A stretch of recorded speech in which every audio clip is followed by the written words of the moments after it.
everyone. Welcome back. I am so excited for today's guest. We have Dream Mullick coming to us live from California. Hi, Dream. Thank you so much for being here. Thank you so much, Beth, for inviting me. It's beautiful.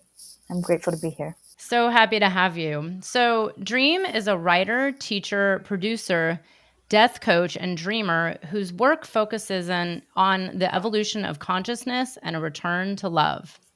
She curates programs that combine the worldviews of ceremony and science with sacred plant medicines and psychedelics, including the exploration of death as a pathway to liberation. In her practices, Dream explores the profound transformative power of death, grief, joy, and love. Her latest curation, Entheowheel, launched in collaboration with the Esalen Institute, focuses on ceremony, science, and somatics of sacred plants and psychedelics. And you can take a look at her links right here in the show notes. But Dream, I am so excited to finally be connecting with you here and bring you on to talk about some of my favorite subjects around grief, death, and the plant medicines. But I always love to know, how did you come onto this path? What was your career journey, and how did you end up doing what you do now? I'm always curious to hear this story.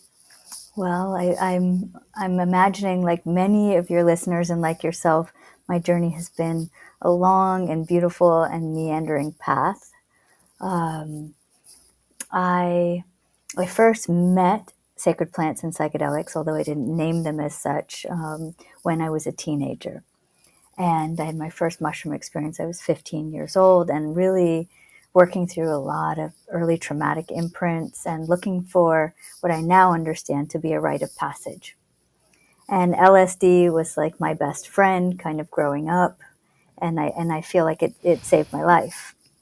I'd spend hours and hours and hours, endless hours, dancing in the clubs and working through somatically what was stored in my system.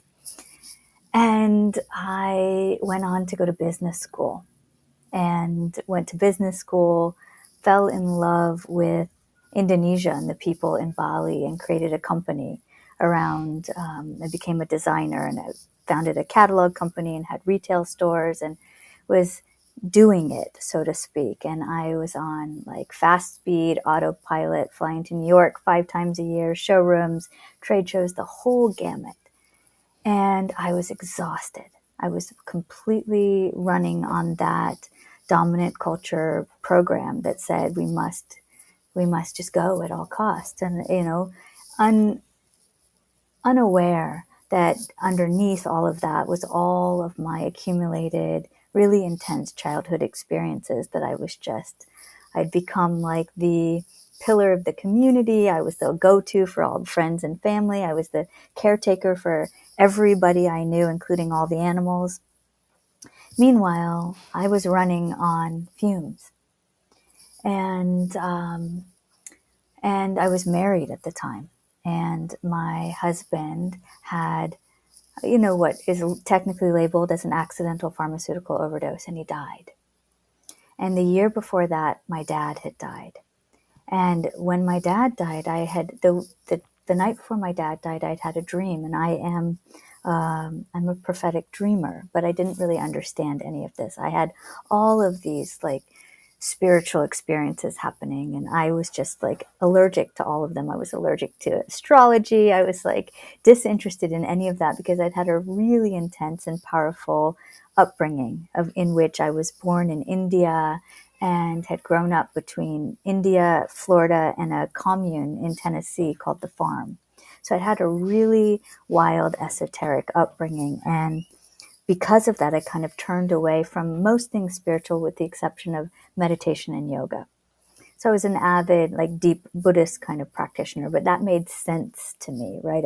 Everything needed to make sense. I was very much like straight A's in college, just really, but wild at the same time, right? Leather pants under my like graduate gown in business school. So I was always this like kind of dichotomy of a being, punk rock, but yet business school.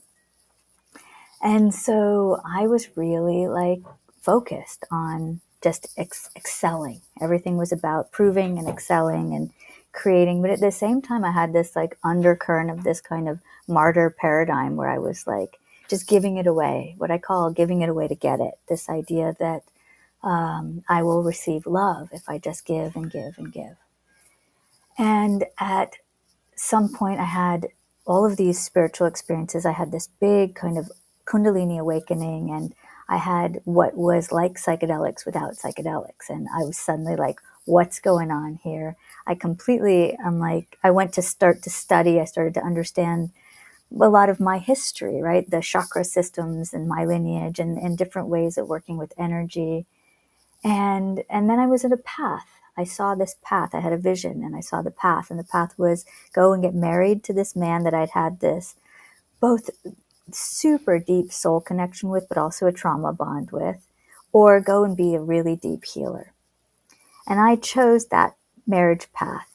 So I went down that path with eyes wide shut, even though I thought they were wide open, and went on this wild ride with my husband, and including going down to sit with Iboga after my dad died, and having a master experience with this medicine that opened me back up to myself, it slowed me down so much that I was able to experience the birth of every blood vessel back into the cosmos. And I realized how fast I'd been going.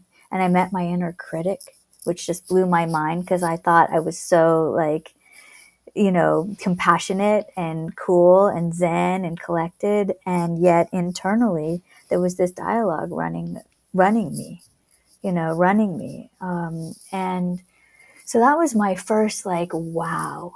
Okay. And then a year later, my husband died. And it was like the death of my dad had kind of prepared me for that. I had had dreams about that happening, and then it happened. Like he was seemingly perfectly healthy. And the dream said, you don't want this to be the last conversation you ever have with your dad. And I called my dad the next day. I was on my way to New York to do another one of these big experiences. And I just said, hey, Dad, I'm busy, but I want you to know I love you. And the next day, he died of a massive heart attack while watching the Olympics.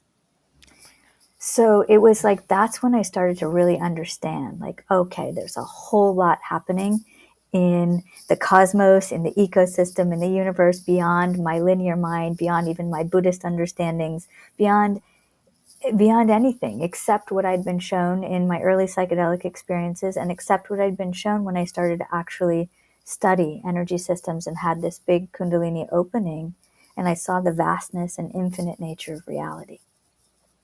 When my husband died, I walked around in that space for a year, and I just started following all the guidance. I had my production, like my manager was running my company. I walked away. I traveled the world. I was holding ceremonies and just listening. And I find myself in Spain, and I'm standing in an old cobblestone alleyway out front of my friends' places. They're the founders of ICEERS. And I was there because one of my sisters was helping to organize the first global ayahuasca conference.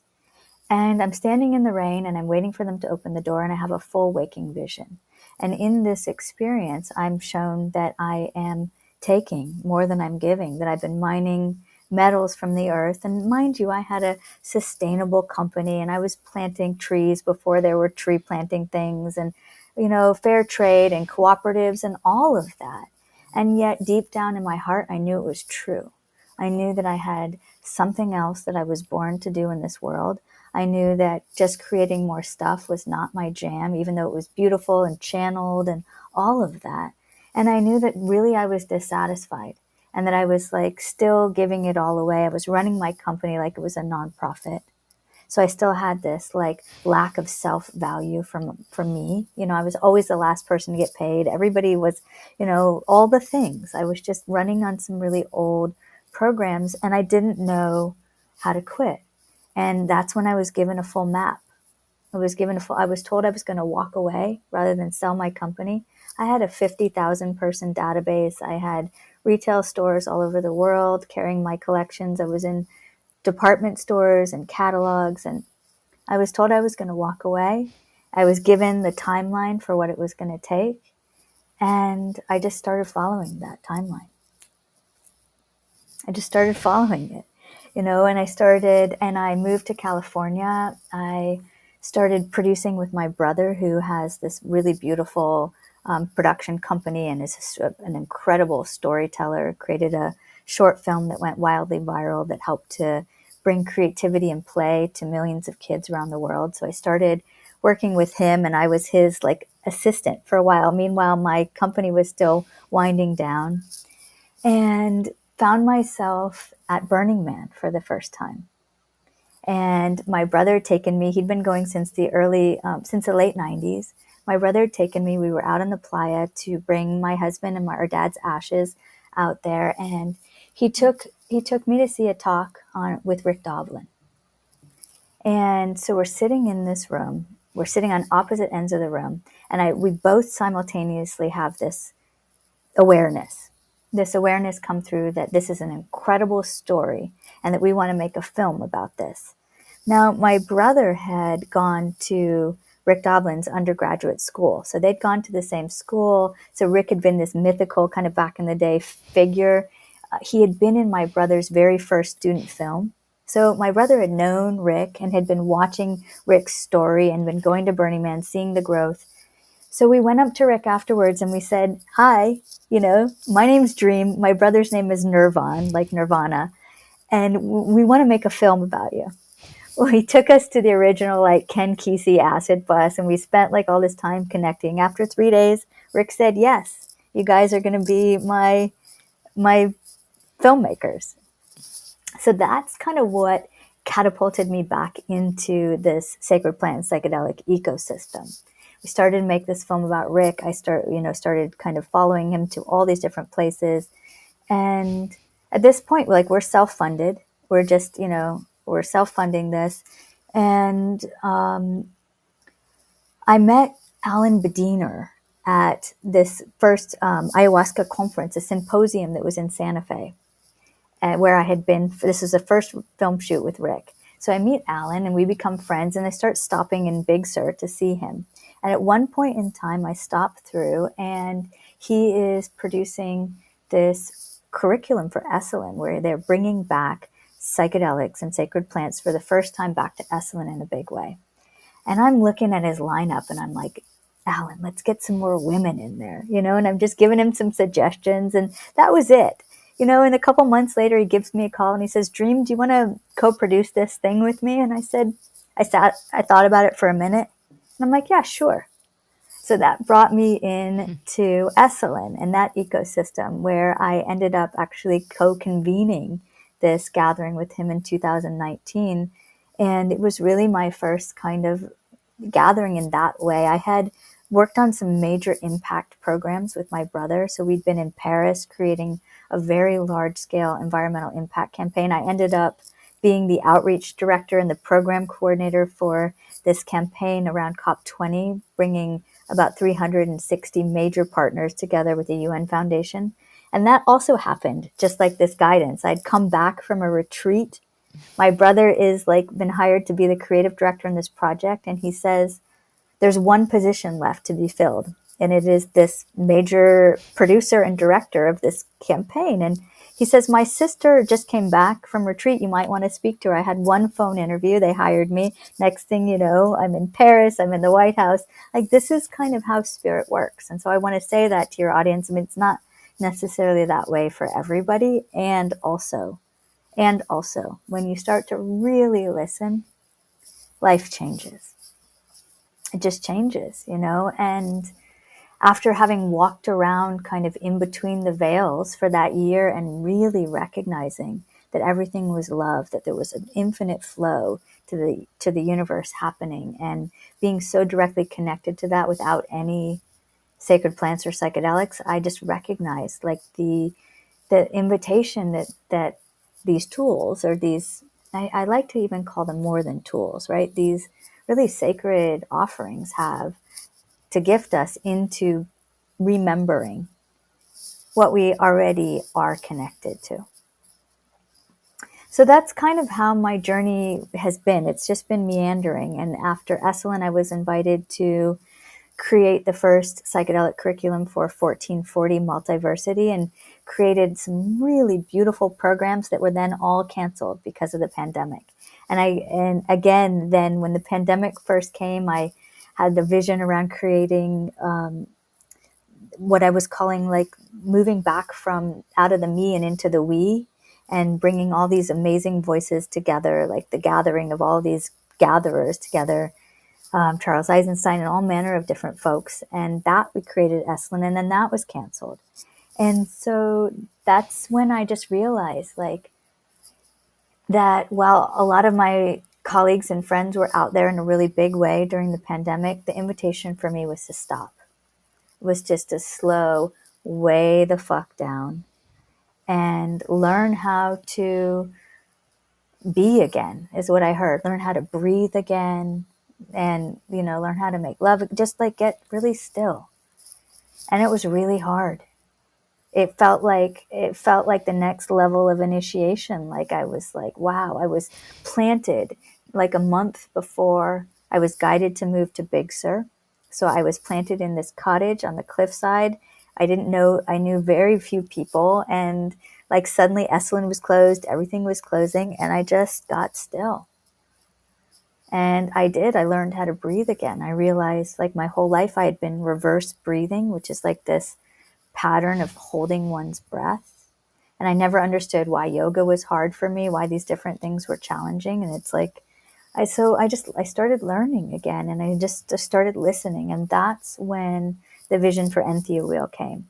It was shown 8 different medicines on the wheel, and it really came out of a collaborative vision between a lot of different, like I had a council of women that I was calling and connecting with. And the curriculum at Esalen, while it was super beautiful, it was also really masculine dominated. It was really science focused. It was really like monocultural in a way, and lacked a lot of diversity. That's kind of the birthplace of the North Star Pledge came out of that Esalen gathering, because we created a breakout group to really address the lack of diversity and inclusivity in the ecosystem.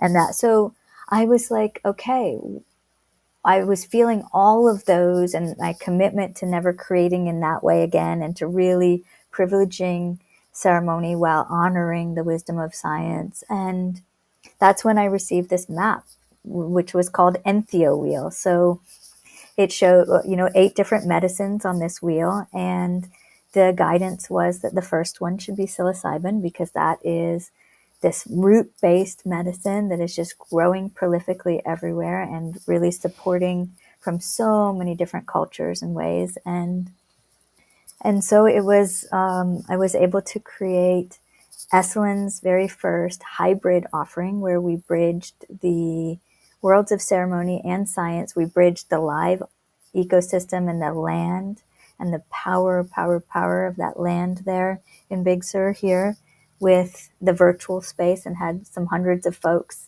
come together. And it was messy and beautiful, as every first endeavor of its kind is.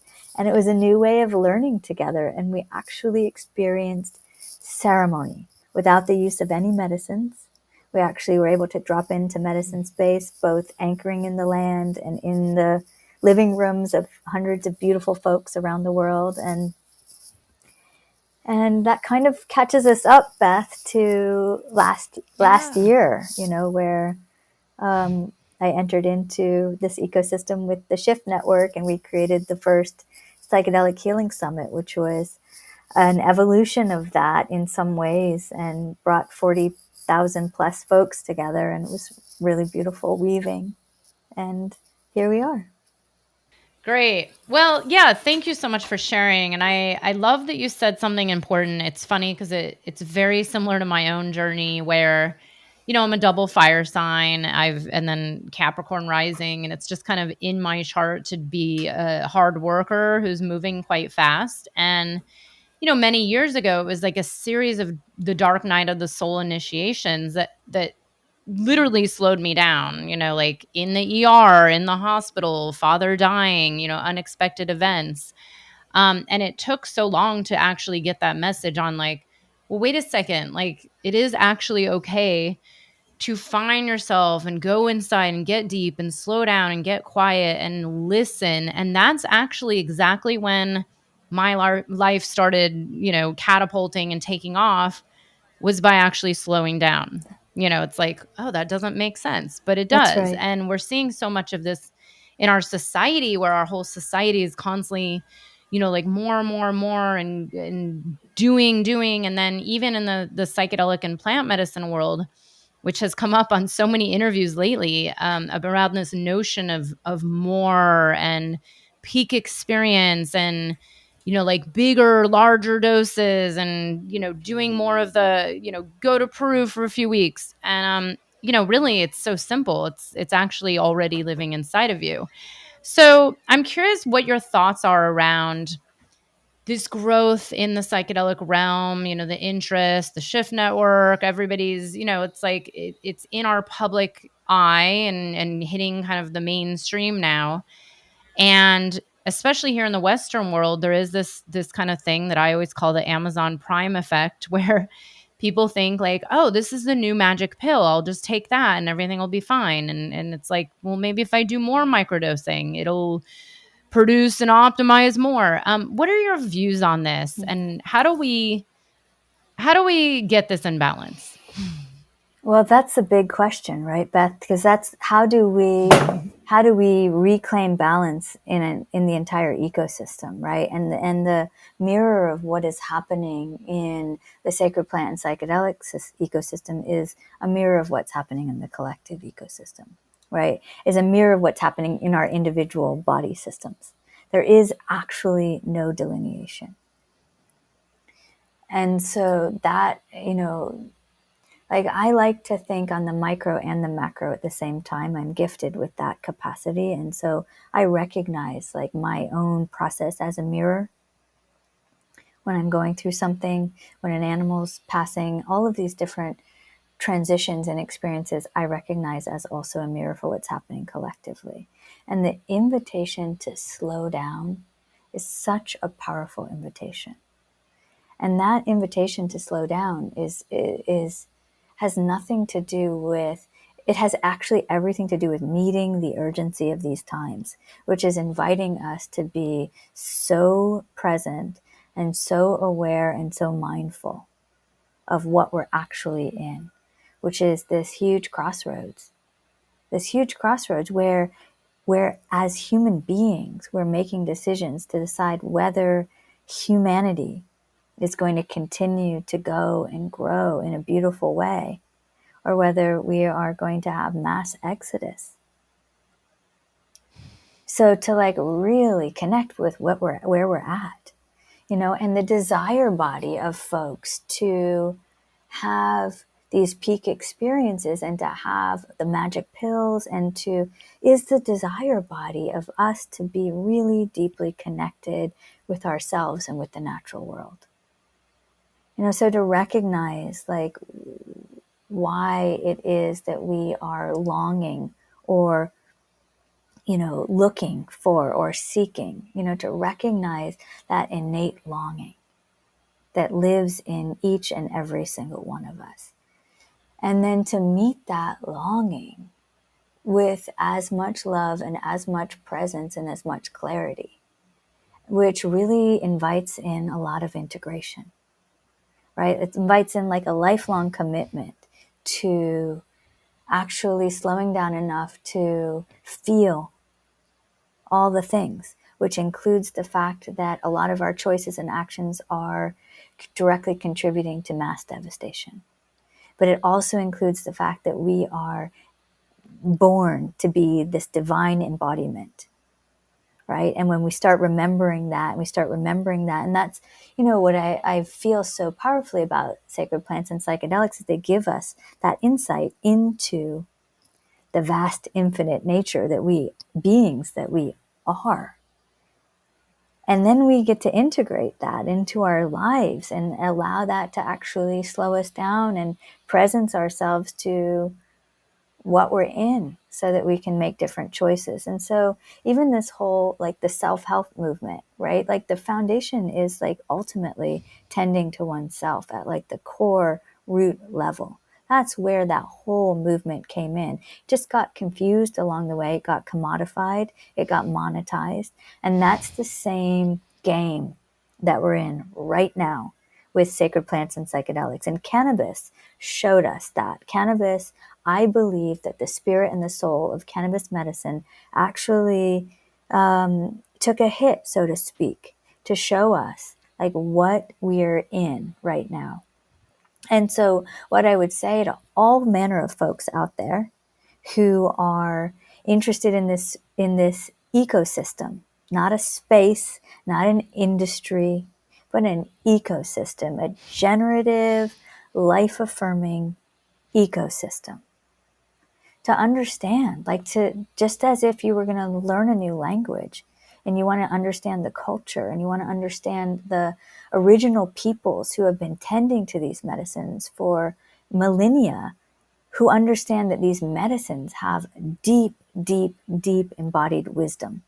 And whether they're man-made or not, because man-made is still natural, because we are natural. So because we've created in a laboratory, or it has no bearing on the idea that these medicines have spirits, right? There's spirits going there, whatever you want to call it. There's energy, there is essence, there's whatever language you want to put to it. I never used new age language before this, but now I just feel differently. So whatever language is lands for folks to understand that there is more than human relationships happening, and to listen to that, to understand that I don't believe, I feel, I have experienced.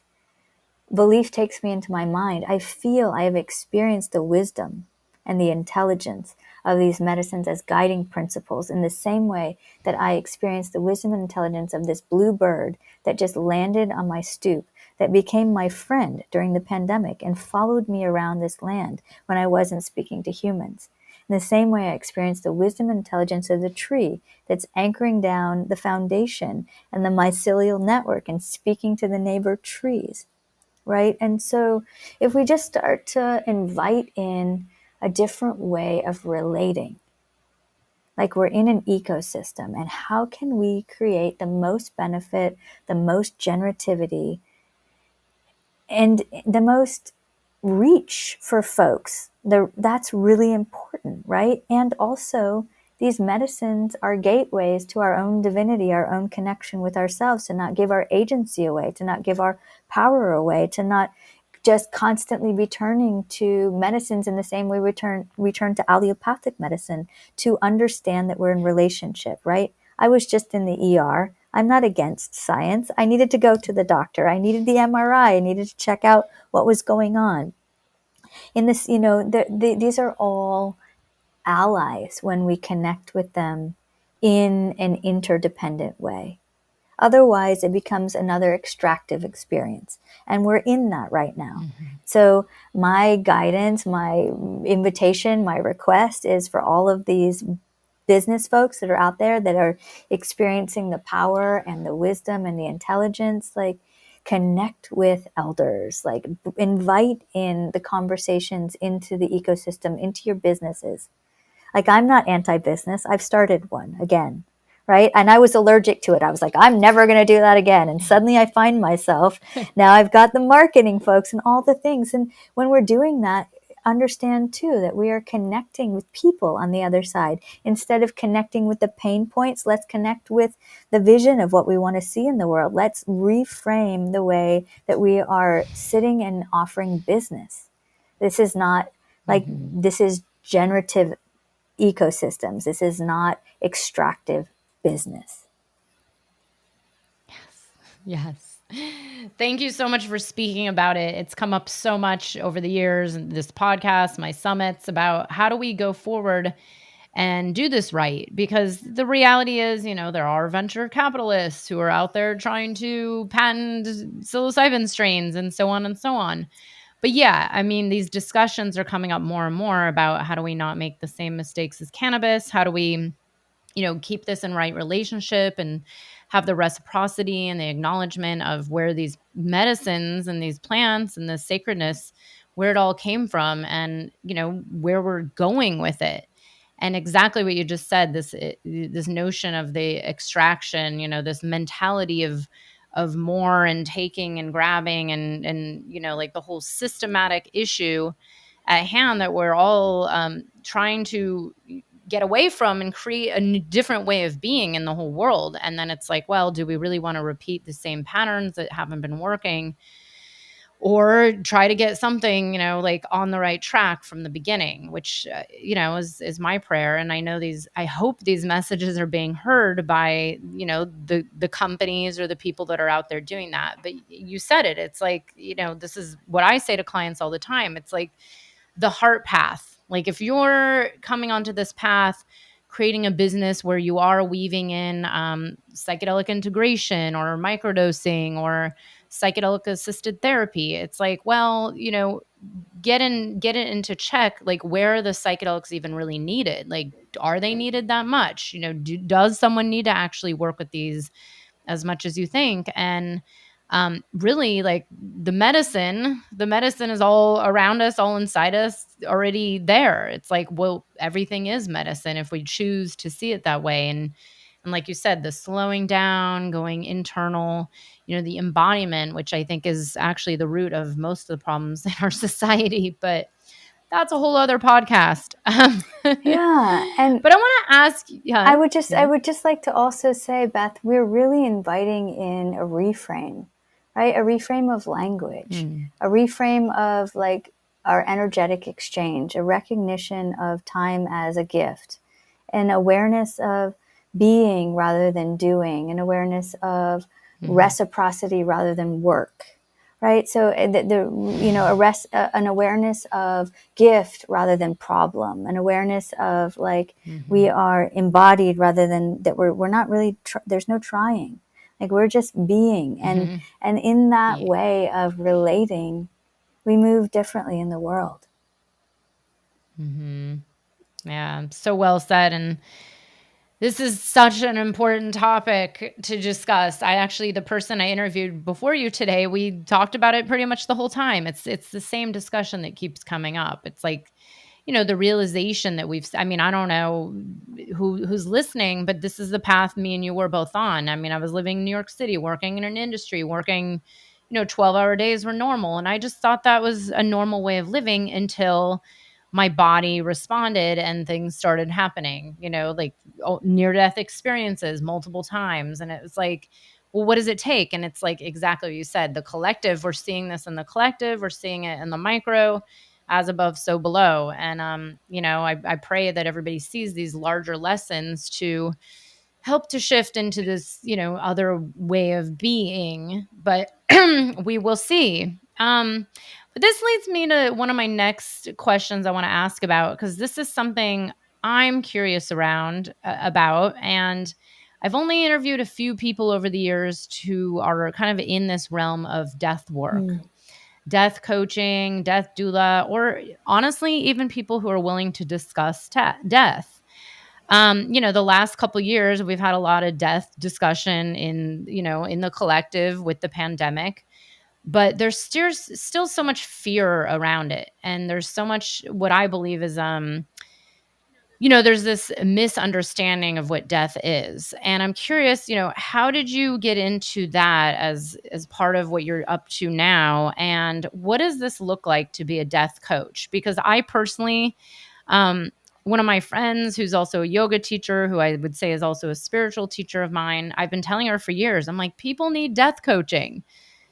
And she doesn't believe me. But Yeah, but it's like, I've gone through so much death in my family and my own personal near death experiences. But yeah, like, can we talk a little bit about this? And then how does it relate to, as above, so below, and then the psychedelic realm as well? absolutely, absolutely. Death is one of my favorite topics, one of my favorite teachers, and it was not always so by any stretch of the imagination. Like I mean, I would say growing up, there was no conversations around death, even though I haven't, was born in India and we have a completely different relationship with death. I again, like, I really wanted to belong. I wanted to belong in this country. I wanted to be like, so I have a Jewish American mom and an East Indian dad, and I just wanted to like fit in, So the fact that I saw spirits and did all of these things as a child, like, I wanted to pretend that that wasn't the truth. I wanted to, again. So I remember when my grandmother died and I was 18 years old and she died on Christmas Eve. And I just remember screaming through the house, like in shock. And that was the first, like, even though I had had a history, like my great grandfather had committed suicide, my grandfather had committed suicide. I had a brother who died when I was a couple years old. So I'd had a long woven relationship with death, but not in my conscious waking awareness. Okay. And then I told you I had that dream. Okay. And in the dream, it was like this, you don't want this to be the last conversation you have with your dad. And then he died. And I had had the opportunity to tell him I loved him. And then we started having conversations about death in my house. And more from the lens of like, because I saw what was happening in the funeral industry and like how pushy they were with me when my dad had died and all the different things. And I was, the one sorting all those details. I left my New York trade show booth. I got on a flight. I flew to Texas. I was like figuring it all out, and including the Indian ceremonies and all the things, like co-creating with my uncle and my grandmother. And so death was invited into our living room. We started to talk about what we did like and what we didn't like. We didn't want to be embalmed. I didn't want makeup, all the different things. And so I called that Death 101 because a year later, when I started to dream about my husband's death, and then I was dreaming as he was dying, and then he died. And then I just cracked open into the vastness of being and the vastness of love. And I started to have all of these experiences with him on the other side of the veil. So nothing really died. And I stomped my feet and I wailed and I cried and I mourned the death of all the dreams, all the promises, all the projections, all the future plans, all the things we were going to do, the loss of his flesh. But then he was like right there. I was having conversations. We had a better relationship because there was no drama or trauma. We were having like incredible sex. All these things were happening. And I was like, well, all right, huh. And then I received a vision to start death coaching. And there was no such thing at the time. And I bought the domain name and I had a whole business plan. And I realized that I was still going to be doing the thing, that there was still some part of me that was trying to imprint my dominant culture training on one of the two most sacred experiences of our human life, which is birth and death. And so I kept the domain name parked and I paused it and I paused the business plan. And everyone's like, you're crazy. This is like the best idea. You're going to make billions, the whole thing. And I just stopped. And I just started I started training around how do I like extract my mind from my mind? How do I decolonize? Until I started to feel like embodied enough to start to teach and start to practice. And I met one of my dearest sisters on the path, Angel Grant, who had co-founded something called Death Over Dinner with her partner at the time. She and I became instantly close. We all lived together, the three of us. Like after one meeting, chose to rent a house together in Topanga, live together. I was the first student of hers for her death meditations.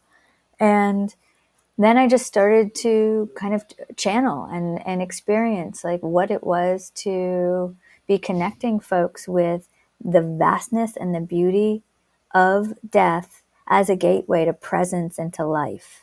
And so I'm in love with the end of life movement and all that's happening around that, but that's not my actual jam.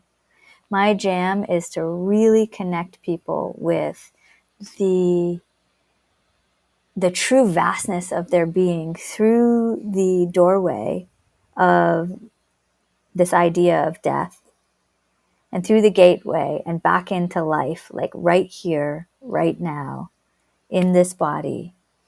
And my experience is that death is very much like a DMT experience. And so I see huge parallels and crossover with sacred plants and death work, because I feel that again, it's a gateway into the vastness of being, and into the ultimate cosmic joke that there is no death in the way that we have been shown that there's death. And yet there is a finite form in the same way that there are finite resources in an infinite ecosystem as well. And so, like, I'm not on the linear death timeline, but I am on a linear timeline from the sense of, like, right here, right now, we are infinite beings. And the more present we can be, and the more connected we can be, and the more we practice for the dissolution of form. And I think that the Tibetans and other cultures, certain cultures, have understood this since the beginning of language and time, that there is a practice for this, that these are ancient practices that we can incorporate into our daily life, so that when we take that last breath, we go into the vastness in the way that we can die in a sacred plant medicine experience.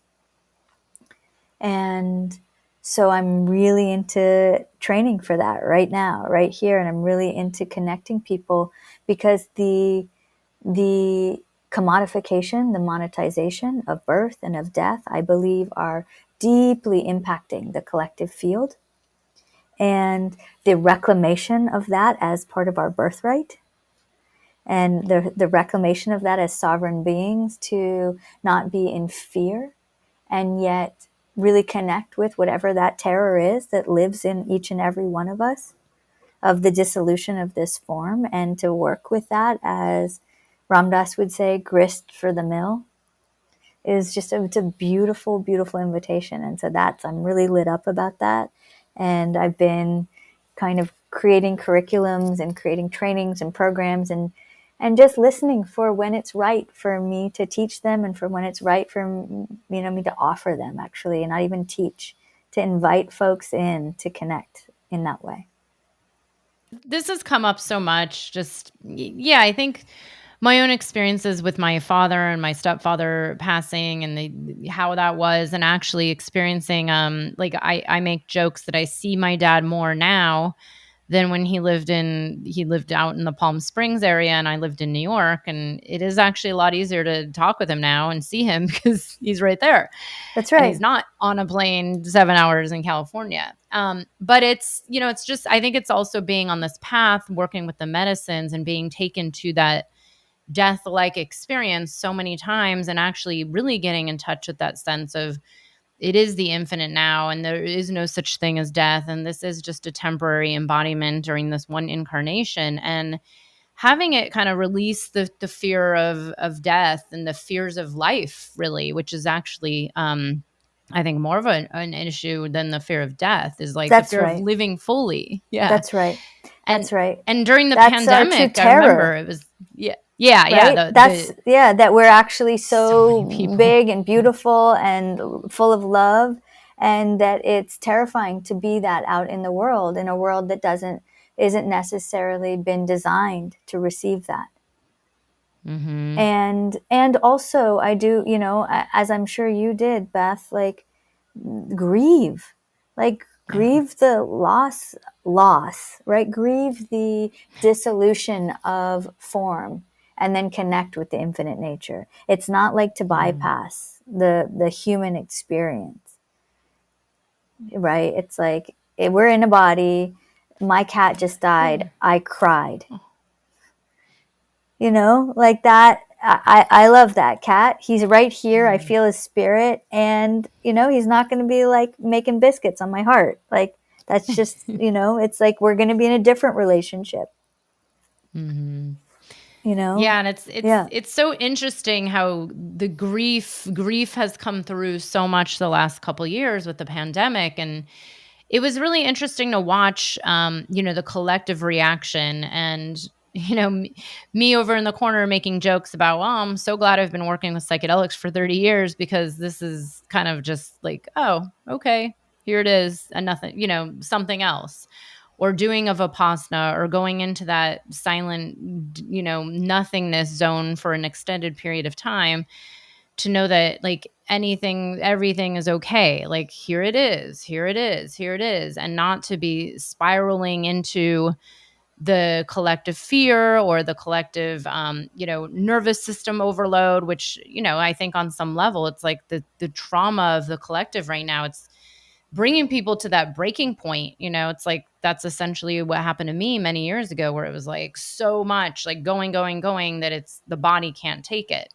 that's right. And I wonder what your take is on, why psychedelics and sacred plant medicines have grown so much exponentially at this particular time in human history. What is your theory about this? And do you think it does tie into this kind of, like you said, like we are entering into a different way of being human, and maybe seeing this journey of the present moment different than we have been for millennia, and especially the recent times of modern day man or modern day human that is not really working for the earth, for the planet, for all of the beings. Yeah, I'm curious what your take is on how it's connected, this growth in the medicine, and why it's here now.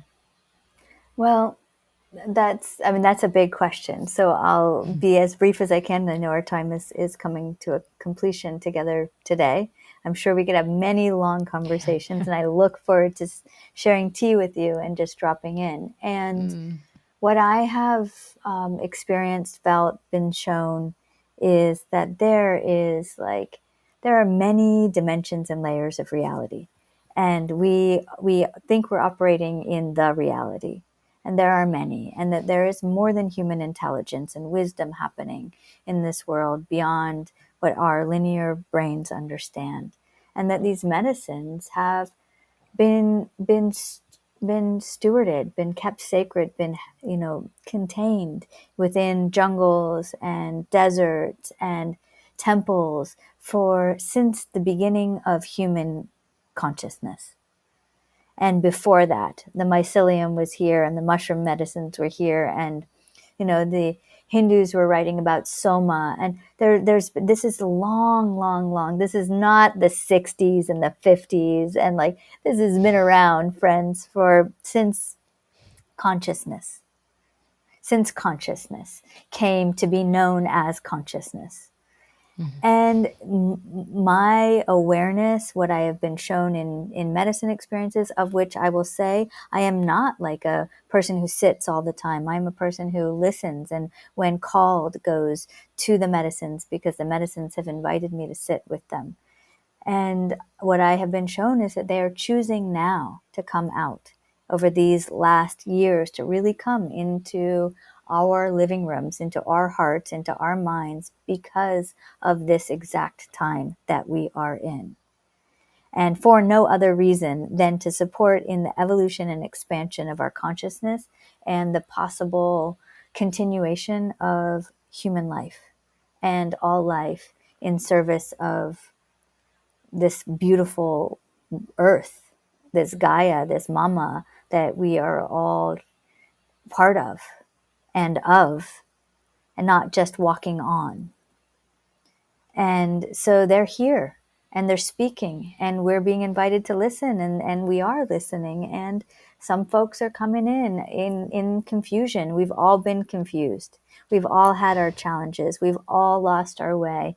And we're really working on walking each other home, and so the more we can be living, breathing, embodied examples, the more we can work with our clients and our that are just our other versions of ourselves as teachers, the more we can show up and speak whatever it is that is being spoken through us without thinking that it is us, which is a real dance too in this medicine space, to like embody without having too much ego, but know that the ego is also important. And so we're all in this evolutionary process together. And these medicines are amazing, incredible, profound allies that are asking to be honored and respected and cherished and stewarded and not commodified. And they're really inviting us to be in relationship with ourselves as spirit embodied, with our collective ecosystem as the manifestation of the embodiment of consciousness and the divine and father, mother, all co-creating together. Mm. Thank you so much for sharing that. So well said and so important. And I hope that the listeners will listen and take this in and really try to see this from a different perspective. It's I find it really funny that here I am in kind of this psychedelic world, and it's a huge part of my path. And a lot of the conversations really come back to the right relationship and getting it into balance and really listening. Like, are you being called? Do you need this? What's it for? What's the intention? Like, I do believe in the collective healing at some point, but then at the same time, it's like, how do we bring it all into balance and also see that, maybe it's not the answer. Maybe it's not the thing that you need every single time. Cause that becomes yet another, just another way to dissociate or another way to maybe inflate the ego even more, and instead of actually like really tapping in and tuning into the heart and, like you said, slowing down and listening, which I think is actually some of the best medicine there is. um so Dream, I want to give you a few minutes to tell people a little bit more about where to find you, what you have coming up, the death curriculum, living, what is it, living Right now to die, no. yes, yeah, that it was dying to live. Now it's right now it's the Dying to live. ceremony of living and dying. I love that. Yeah. I'm evolving that as it just comes through. And Mm. I offer a monthly kind of satsang. So I offer a monthly practice for the sound healing. And then I am collaborating at different times with other folks who invite me in to facilitate in their conferences. So I just facilitated the closing meditation of death and psychedelics conference at UCLA. That's really exciting that that conversation's happening and being woven together. And so I'm available to connect with about that and facilitate for organizations and summits and things of that nature. And I'm designing curriculum that may launch at one of these institutions, or I may launch it myself. I'm still listening for what's the right way to just bring things forward in a good, honest, authentic way. I occasionally work with clients, so I see very few clients, but occasionally work with clients. So if you're feeling listening, you're feeling connected to me, reach out. You can check me out on my website, dreammullick.com. Entheowheel is an ongoing, evolving offering right now. We have at entheowheel.com, we have the ceremony and science of psilocybin. And so for those that are looking to really connect more with that medicine and listen to conversations with thought leaders and indigenous elders, that's available. There'll be another medicine that's coming up next that I'll be weaving in. So yeah, I just listen and weave and listen and weave, and deep gratitude to you, Beth, for all Mm. that you are anchoring down in the field of leadership in the space. And may more women come out and speak their authentic voices. May more beings, women, whatever your gender is, non-gendered, may more beings come out and speak their Mm. authentic voices and really connect with each other in heartfelt ways in this space, and be really mindful as we move into this ecosystem with as much respect and reverence and love and grace and gratitude. So thank Mm. you. Thank you all for listening. Mm. Thank you all for the gift of your time and your presence. And thank you, Beth. Many Thank you blessings. so much. Many blessings to you. It's such an honor to have you. Thank you. More soon.